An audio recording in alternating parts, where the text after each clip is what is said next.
নদিয়ার শান্তিপুরে 12 নম্বর জাতীয় সড়কে নিয়ন্ত্রণ হারিয়ে উল্টে গেল মাছ বোঝাই লরি। রাস্তায় ছড়িয়ে পড়ে কয়েক লক্ষ টাকার মাগুর মাছ। ঘটনাস্থলে পৌঁছায় শান্তিপুর ট্রাফিক গার্ডের পুলিশ আধিকারিক এবং শান্তিপুর থানার পুলিশ। তবে এই দুর্ঘটনায় গাড়ির ড্রাইভার কিংবা খালাসি কারোরই সেরকম ভাবে কোনো আঘাত লাগেনি।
কিভাবে কি হয়েছিল আমি জানি না। গাড়ি রেখে এসে মাঠের থেকে এসে দেখি উল্টে গেছে।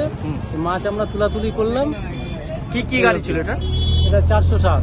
মানে কি ছিল গাড়িতে? মাছ, মাগুর মাছ। মাগুর মাছ ছিল। মানে অন্য কাউকে সাথে মেরেছে না নিজেই উল্টে গেছে? না, নিজেই একাই উল্টে গেছে। এই জায়গাটা কোথায় এটা? এটা বাবলা বাইপাস। কি নাম আপনার? আমার নাম তারক কি সর্দার।